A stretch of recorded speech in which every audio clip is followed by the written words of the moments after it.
CBSE টেক্সটবুকত Arunachal প্ৰদেশৰ এখন বিশেষ গাঁও কিহৰ বাবে CBSE টেক্সটবুকত নাম সন্নিবিষ্ট হৈছে অৰুণাচল প্ৰদেশৰ সেই গাঁওখনৰ জানিবলৈ চাওক আমাৰ আজিৰ এই ভিডিঅ'। এছিয়া মহাদেশৰ উষ্ণতা বৃদ্ধি হৈ গৈ আছে। এয়াও এক কাৰণ নেকি বৰ্তমানৰ উত্তৰ গৰমৰ।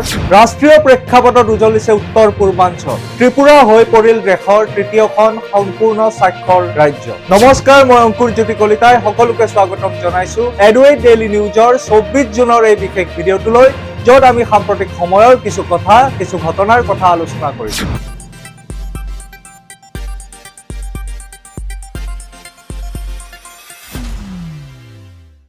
নমস্কাৰ, আগবাঢ়িছো আমাৰ প্ৰথমটো খবৰলৈ। আমাৰ বাবে গৌৰৱৰ কথা যে আমাৰ চুবুৰীয়া ৰাজ্য অৰুণাচল প্ৰদেশৰ পূব চিয়াং জিলাৰ চিল্লুক নামৰ গাঁৱৰ নাম সন্নিবিষ্ট হৈছে NCERT টেক্সটবুকৰ CBSE ক্লাছ 3 এনভাইৰনমেণ্টেল সায়েন্সৰ এটা চেপ্টাৰ।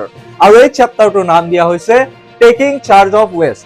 আৰু এই চেপ্টাৰটোত চিল্লুক গাঁওখনৰ যি ট্ৰান্সফৰ্মেবল জাৰ্নি, যি এটা সময়ত জাবৰ জোথৰেৰে ভৰি আছিলে আৰু বৰ্তমান এই গাঁওখনে জিৰ' ৱেষ্ট ট্ৰান্সফৰ্মেশ্যনত ভৰি দিছে। যি এক সময়ত জাবৰ জোথৰেৰে ভৰি পৰিছিল, তেনে অৱস্থাত 2019 চনত এজন স্থানীয় যুৱক কেপাং নং বৰাং নামৰ এজন স্থানীয় যুৱকে লঞ্চ কৰিছিল স্বচ্ছ চিল্লুক অভিযান নামৰ এটা অভিযান। আৰু ইয়াৰ পৰিপ্ৰেক্ষিততে বৰ্তমান চিল্লুক গাঁওখনে জিৰ' ৱেষ্ট জেনেৰেট কৰে। আৰু চিল্লুক গাঁৱৰ এই যি জাৰ্নি, সেই কথাই উল্লেখ কৰা হৈছে NCERTৰ ক্লাছ 3 টেক্সটবুকৰ উক্ত চেপ্টাৰটোত। গতিকে আমি এই চেগতে চিল্লুক গাঁৱৰ সমূহ ৰাজ্যক তথা কেপাং নং বৰাং ডাঙৰীয়াক অভিনন্দন জনাইছো।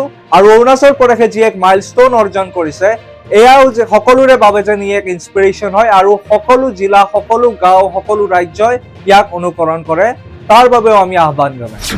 পৰৱৰ্তী খবৰটোলৈ আগবাঢ়িছো। এছিয়া মহাদেশৰ যি উষ্ণতা, সি ক্ৰমাৎ বৃদ্ধি হৈ গৈ আছে আৰু ইয়াৰ ফলত এছিয়া মহাদেশৰ সকলো অঞ্চলত গৰমৰ প্ৰৱাহ, গ্ৰীষ্ম প্ৰৱাহ বাঢ়ি গৈ আছে। আমি কেইদিনমান আগতে আমাৰ অসমতো যথেষ্ট গৰম পৰিছিল, যাৰ ফলত আমাৰ বিদ্যালয়ৰ টাইম টেবুলসমূহ চেঞ্জ কৰা হৈছিল। আৰু এছিয়া মহাদেশৰ যি উষ্ণতা, সেই উষ্ণতা, যি গোলকীয় উষ্ণতা বৃদ্ধি পাই আছে, তাতকৈ প্ৰায় দুগুণ স্পীডত এছিয়া মহাদেশৰ উষ্ণতা বৃদ্ধি হৈ আছে। আৰু এই ৰিপৰ্ট পাব্লিছ কৰিছে ৱৰ্ল্ড মেটেৰলজিকেল অৰ্গেনাইজেশ্যনৰ এটা ৰিপৰ্ট মতে এই কথা সদৰি কৰা হৈছে। আৰু এছিয়া মহাদেশৰ যি উষ্ণতা বাঢ়ি গৈ আছে, তাৰ ফলত গোলকীয় উষ্ণতা অৰ্থাৎ গ্ল'বেল ৱাৰ্মিঙো বৃদ্ধি হৈ গৈ আছে। আৰু এই ৰিপৰ্ট মতে ইয়াত জনোৱা হৈছে যে 1991 চনৰ পৰা 2020ৰ যি এভাৰেজ টেম্পাৰেচাৰ আছিল, তাতকৈ 2024ৰ যি টেম্পাৰেচাৰ, সি প্ৰায় 1.04 ডিগ্ৰী চেলচিয়াছ বাঢ়ি বেছিকৈ এই উষ্ণতা দেখিবলৈ পোৱা গৈছে। আৰু ইয়াৰ লগতে যথেষ্ট আমাৰ যি হিমবাহসমূহ আছে, গোলকীয় উষ্ণতা বঢ়াৰ ফলত এই হিমবাহসমূহ গলিবলৈ আৰম্ভ কৰিছে। তাৰ ফলত আমাৰ দেশসমূহৰ যথেষ্ট ধ্বংসৰ ফালে গতি কৰিছে আৰু যথেষ্ট মানুহৰো প্ৰাণহানি হোৱা আমি দেখিবলৈ পাইছো। গতিকে আমি এই এছিয়া মহাদেশৰ টেম্পাৰেচাৰ যাতে কন্ট্ৰল কৰিব পাৰো, কাৰ্বন এমিশন যাতে আমি কম কৰিব পাৰো, তাৰ বাবে আমি সকলোৱে তৎপৰ হ'ব লাগিব। আহিছো তৃতীয়টো খবৰলৈ। আজিৰ আছাম ট্ৰিবিউনত এটা আৰ্টিকেল পাব্লিছ হৈছিল। আৰ্টিকেলটো লিখিছে ডক্টৰ ধ্ৰুৱজ্যোতি শৰ্মা আৰু ডক্টৰ সঞ্জয় শৰ্মা ডাঙৰীয়াই। আৰু আৰ্টিকেলটোৰ নাম হয় renewable energy use in aquaculture. Class 10ৰ ছাত্ৰ ছাত্ৰীসকলে ছ'চিয়েল ছায়েন্সত নিশ্চয় ৰিনিউৱেবল এনাৰ্জিৰ কথা পঢ়িছা, নৱীকৰণযোগ্য শক্তি বা সম্পদৰ কথা পঢ়িছা। আৰু যিসকল ছাত্ৰ ছাত্ৰীয়ে EduAidত মোৰ পৰা ছ'চিয়েল ছায়েন্স পঢ়ি আছে, তেওঁলোকেতো এই বিষয়ে যথেষ্টখিনি অৱগত। গতিকে এই সম্পৰ্কত আজিৰ এই আৰ্টিকেলটোত কি লিখা আছে যে ৰিনিউৱেবল এনাৰ্জিৰ যিটো ইউজ, তাৰ ফলত একুৱাকালচাৰত কি লাভ হ'ব। বৰ্তমান প্ৰথম প্ৰশ্ন আহিব পাৰে, একুৱাকালচাৰ মানে কি? একুৱাকালচাৰ মানে হৈছে farming of aquatic organisms such as fish, shellfish and aquatic plants. যেনে ধৰি লোৱা মাছ, জলজ উদ্ভিদ, এইসমূহৰ যিটো ফাৰ্মিং, সেয়াই হৈছে একুৱাকালচাৰ। একুৱাকালচাৰ যদি ট্ৰেডিশ্যনেলি কৰা হয়, তেতিয়া তাৰ ফলত কি হয়, যথেষ্ট পৰিমাণৰ কাৰ্বন এমিশন হোৱাৰ চান্স থাকে, যাৰ ফলত আমাৰ পৰিৱেশৰ কিছু প্ৰদূষণ হ'ব পাৰে। কিন্তু আমি যদি সোলাৰ এনাৰ্জি বা ৰিনিউৱেবল এনাৰ্জি ইউজ কৰো, এই যিটো আমাৰ প্ৰব্লেম, সেই প্ৰব্লেম বহু পৰিমাণে হ্ৰাস হোৱাৰ কথা এই আৰ্টিকেলটোত প্ৰকাশ কৰা হৈছে। গতিকে ইয়াত কোৱা হৈছে যে solar aquaculture will play a key role in meeting global sustainability goals.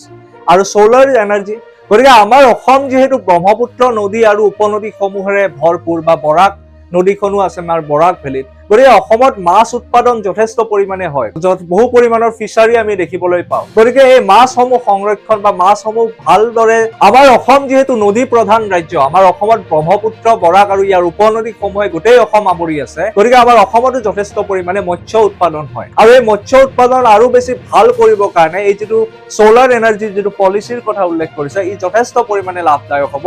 আৰু ক্লাছ 10ৰ ছাত্ৰ ছাত্ৰীসকলে এই আৰ্টিকেলটো পঢ়িলে তোমালোকে এক্সামৰ বাবেও ৰিনিউৱেবল এনাৰ্জিৰ কথা জানিব পাৰিবা। গতিকে এই আৰ্টিকেলটো যদি পাৰা তোমালোকে নিশ্চয়কৈ পঢ়িবা।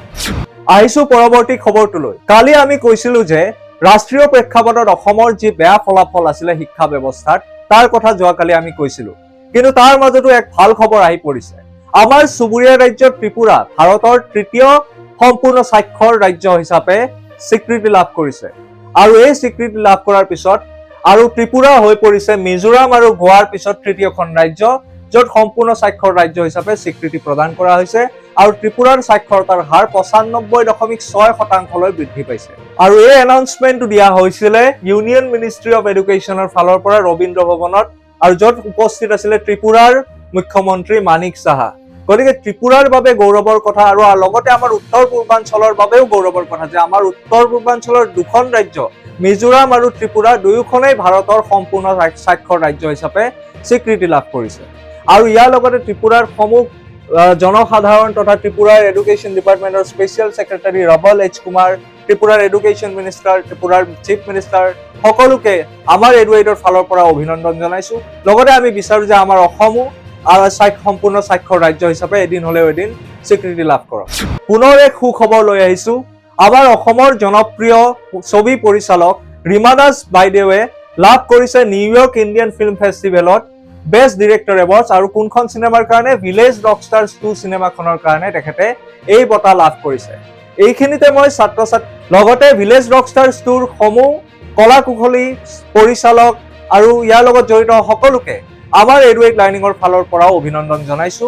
আৰু মই ছাত্ৰ ছাত্ৰী আৰু সমূহ ৰাইজক সুধিব খুজিছো, প্ৰথম যিখন ভিলেজ ৰকষ্টাৰ ওলাইছিল 2017 চনত, আৰু সেই ভিলেজ ৰকষ্টাৰ ছবিখনে 65 সংখ্যক নেশ্যনেল ফিল্ম এৱাৰ্ডত কোনটো বঁটা লাভ কৰিবলৈ সক্ষম হৈছিল? তোমালোকে যদি জানা কমেন্ট সেকশনত নিশ্চয়কৈ জনাবা। গতিকে 24 জুনৰ গুৰুত্বপূৰ্ণ খবৰসমূহ এইখিনিয়ে আছিল। মই এডুৱেইড লাৰ্ণিং এপত পঢ়াও ছ'চিয়েল সায়েন্স ক্লাছ 9 আৰু 10ক, আৰু বৰ্তমান আমি দেখিবলৈ পাওঁ যে ASSEBৰ নতুন সিলেবাছ মতে নতুন নতুন প্যাটাৰ্ণৰ MCQ কুৱেশ্যন আজিকালি অহা দেখা পোৱা যায়। ষ্টেটমেন্ট বেস, এছাৰচন ৰিজন, সিকুৱেন্স বেস, এনেকুৱা বেলেগ বেলেগ প্যাটাৰ্ণৰ কুৱেশ্যন অহা আমি দেখিবলৈ পাওঁ। আৰু এনেকুৱা কুৱেশ্যন প্যাটাৰ্ণতে আমাৰ এডুৱেইড লাৰ্ণিং এপতো বেলেগ বেলেগ আমাৰ পৰীক্ষা অনুষ্ঠিত কৰি থকা হৈছে। গতিকে যিসকলে মোৰ সৈতে ছ'চিয়েল সায়েন্স পঢ়িব বিচাৰা, তলত দিয়া নম্বৰটোত কল কৰা আৰু আমাৰ এই যাত্ৰাত ভাগ লোৱা। আৰু যিসকলে আমাৰ আজিৰ এই ভিডিঅ'টো ভাল পালে তেওঁলোকেও যেন আমাৰ এই ভিডিঅ'টো লাইক, কমেণ্ট আৰু শ্বেয়াৰ কৰে, লগতে আমাৰ ইউটিউব চেনেলটো ছাবস্ক্ৰাইব কৰি দিয়ে।